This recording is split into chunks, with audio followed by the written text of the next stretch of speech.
Hi, and welcome to Performance Conversations Without Fear. I am Irvin Hopkins, and I'm on the HR team. I am your instructor for this wonderful topic today. And the objective is to be able to approach somebody and be able to get your actual message about something that you see. So you want to be able to do it to where people can actually receive what you're saying. So to help with that mindset tip, just to begin, we are not correcting people, we are correcting processes. So as you go about addressing performance, think about what went wrong, quote unquote, and address the process more so than the people. And so that way, when you do that, they're not having to overcome self. They're able to focus on an exterior component that's not them. It's not about you, the employee, it's about this other thing that went wrong. So we can handle other things better than if it's about us. Mindset tip. Your message and conversation will be ready to receive when it becomes less about confrontation and more about collaboration. This is the onion layer of what we kind of started off on. So, to start with something that most people don't say but actually feel, performance conversations can feel scary. I know they do for me.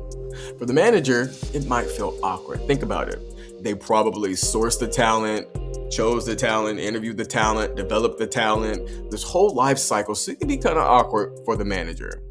And for the employee, it feels like, you're getting called to the principal's office.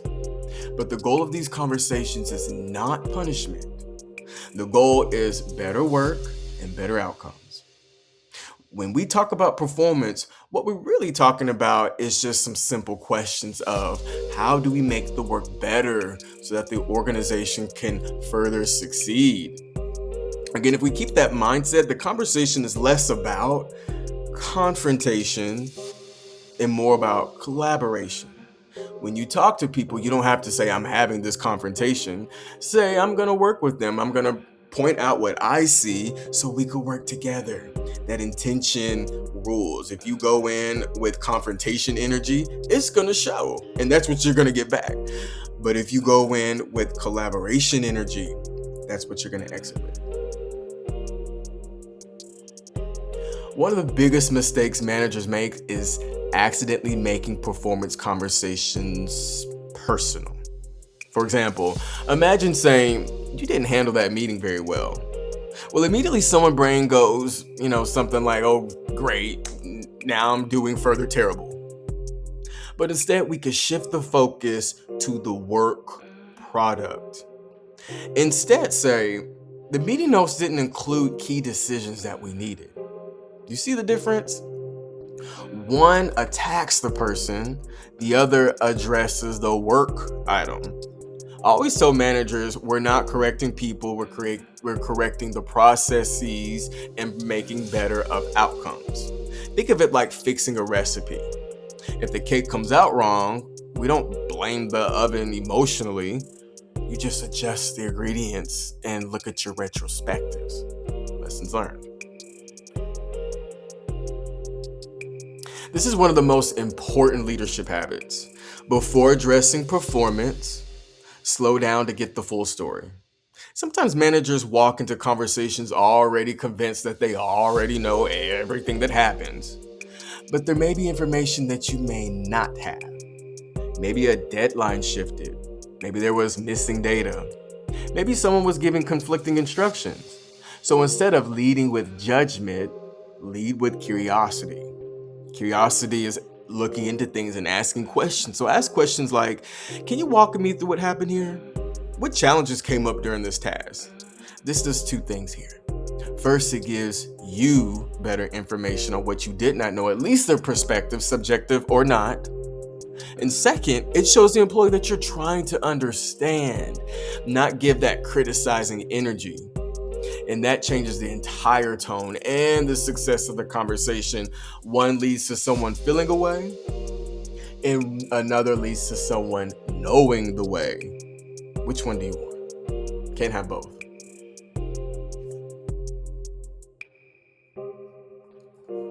So I'm going to pause and ask a really important question. What actually is performance? What is it? What is performance? Think about that.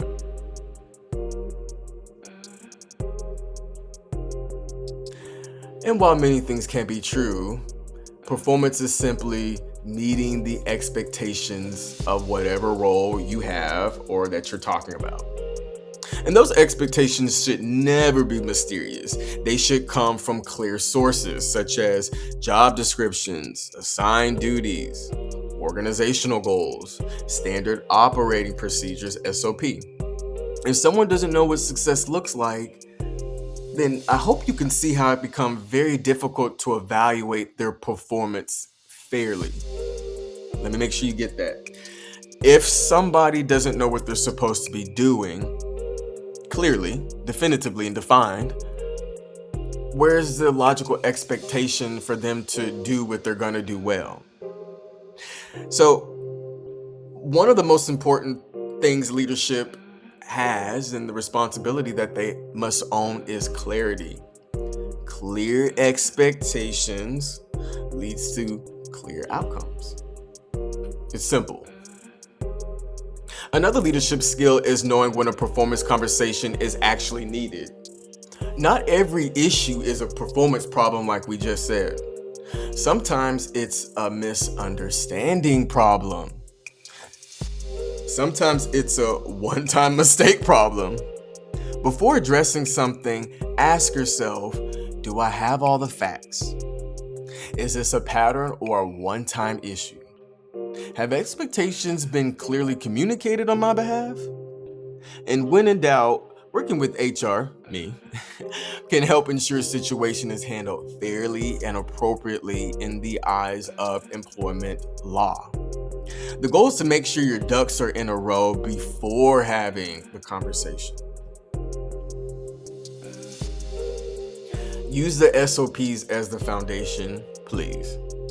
Now, this is where systems make leadership easier. This is here to make your life easy. And they exist for one reason. They help make expectations clear and consistent. If a task has an SOP attached to it, that document becomes a neutral reference point. Okay, so this is going back to having these conversations. So instead of saying, I think this should be done differently, you can say, let's look at the SOP for the process to see where things may have gone off track. Now, these conversations isn't personal. It's about the process of the SOP. It's simply about getting in alignment with the process. It is the only way to find success. Here's something I've learned over the years in HR. The best performance conversations are the ones that you never even have to have in the first place. Because you utilize strong systems that are already there. Our clear SOPs, our clear job descriptions, very clear weekly articulated expectations. So when people know what success looks like, they're more likely to achieve it. Because if you don't explain what success looks like, they may have an idea that looks completely different from your idea. Then you're going to punish them for something that you never articulated or clarified, or just because there's a difference of what success looks like. It has to be clearly, definitively, and perpetuatively defined. So leaders should check in regularly. Are expectations clear? Simple. Are processes documented? Clear. Do employees know where to find guidance? Prevention is always easier than correction. And a lot of the times, if you got to the point where we have to have conversations, sometimes, that could be on you because you didn't do your part. Maybe you didn't clarify.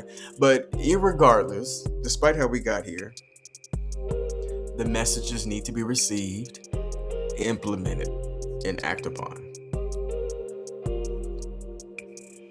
I love the path of least resistance, which means make things easier for you to do things. There's a simple formula that makes performance conversations so much easier.